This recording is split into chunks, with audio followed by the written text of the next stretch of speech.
एक बड़े से डेवलप्ड शहर में राज नाम का एक लड़का रहता था। राज एक सोशल एक्टिविस्ट था और सामाजिक मूल्यों को जैसे अभिव्यक्ति की आज़ादी, लोकतंत्र, इनका सहारा लेकर समाज की बेहतरी के लिए काम करना चाहता था। एक रोज काफी खबर चली कि सरकार द्वारा एक नया कायदा बनने वाला है और ये कायदा लोगों की नागरिकता से जुड़ा हुआ था, जिसमें काफी हद तक कुछ लोगों की नागरिकता रद्द होने वाली थी। इस बात ने राज के साथ साथ अन्य काफी लोगों को बहुत विचलित कर दिया। हर तरफ अफरा तफरी का माहौल था। राज ने सोचा क्यों ना संविधान का सहारा लिया जाए। उसने संविधान के सिटीजनशिप के कुछ आर्टिकल्स पढ़े। उसके बाद उसकी नज़र सिटीजनशिप के एक आर्टिकल 10 पर पड़ी। आर्टिकल 10 क्या कहता है? नागरिकता के हकों का जारी रहना, continuance of the rights of citizenship. आगे उसे पढ़ने पे ये पता चला कि वहां लिखा है एवरी पर्सन हु इज और इज डीम्ड। देखिए, डीम्ड का मतलब होता है कंसिडर्ड। तो उसे पता चला कि हर वो व्यक्ति जो कि हु इज और इज डीम्ड, जो कि है या कंसिडर्ड किया जाता है।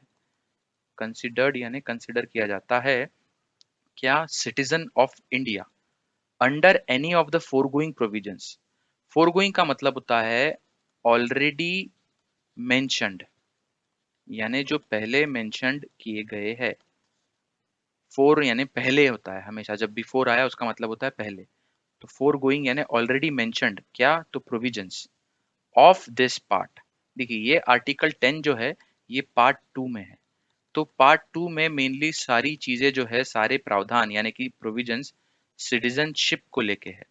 यानी इसके पहले के आर्टिकल्स 5 से लेके 9 तक, आर्टिकल 5 टू आर्टिकल 9, ये जो प्रोविजंस है, ये सारे प्रावधान जो है सिटीजनशिप के, ये सिटीजनशिप के प्रावधान में जो लोग कंसिडर किए गए हैं, हर व्यक्ति जो कंसिडर किया गया है सिटीजन ऑफ इंडिया, उसके बारे में आगे बात है। क्या बात है कि शैल, वो होंगे। क्या होंगे? वो आगे बताया गया है। थोड़ा आपको समझाने के लिए मैं पहले हिंट दे दूं कि यहाँ बताया गया है वो कि शैल।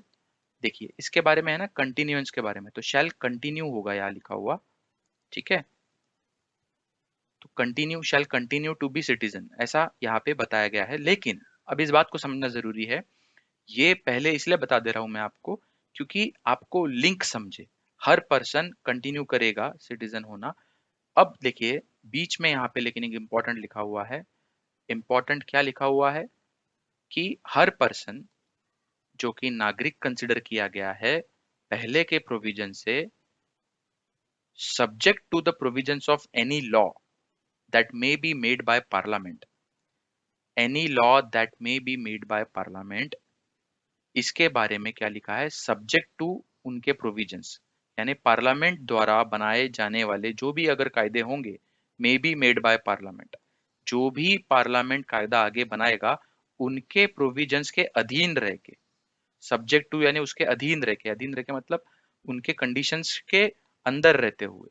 मतलब देखिए, उसका सब्जेक्ट टू का मतलब होता है conditional and can be affected by, यानी इनका जो सिटीजनशिप है, सिटीजन ऑफ इंडिया जो कंसिडर किए गए हैं, वो अफेक्ट हो सकते हैं। किससे? तो कोई भी लॉ जो पार्लियामेंट द्वारा बनाए जाएंगे।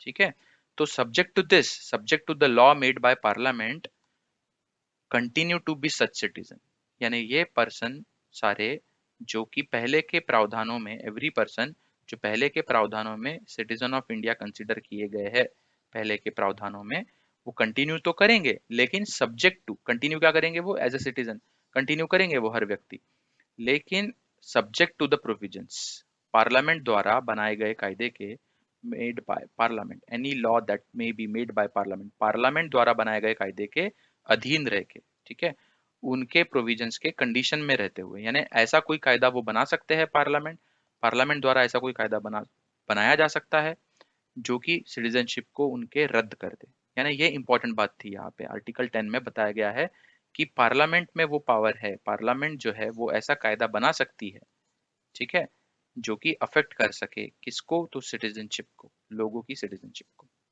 तो ये इंपॉर्टेंट बात थी जो राज को यहाँ पता चली। तो राज को पता चला कि नागरिकता उस वजह से जा सकती है। तो राज ने जब ये देखा तो उसे समझ में आया कि पार्लियामेंट में जो भी कायदे बनते हैं वो आखिर में नेता लोग बनाते हैं जो हम चुनकर उन्हें भेजते हैं। तो ऐसे लोग जो डेमोक्रेसी के वजह से इलेक्शन होने के कारण चुनकर जाए जाते हैं, तो फिर क्यों ना सही लोगों को चुना जाए और उसके लिए प्रॉपर वोटिंग कैंपेन किया जाए सही लोगों को भेजने के लिए। तो बस क्या था फिर, आगे राज वोटिंग कैंपेन में लग गया सारे लोगों को लेके। जोरों से वोटिंग हुई उस साल, और जो प्रतिनिधि थे लोगों की बात मानने वाले सही प्रतिनिधि, वो लोग चुनकर आ गए। और इस प्रकार पार्लियामेंट में वो सारे अच्छे प्रतिनिधि गए, और ऐसा कोई कायदा नहीं बना जिसमें लोगों की नागरिकता रद्द हो सके। तो इसी बात से राज को डेमोक्रेसी की ताकत का पता चला। Thank you very much for watching this video guys. अगर आपको ये वीडियो पसंद आए तो इसे लाइक कीजिए, कमेंट करके अपने सुझाव बताइए, शेयर कीजिए इसे अपने फ्रेंड्स और फैमिली के साथ, और हाँ, सब्सक्राइब बटन पर क्लिक करने के बाद बेल आइकन को जरूर दबाइए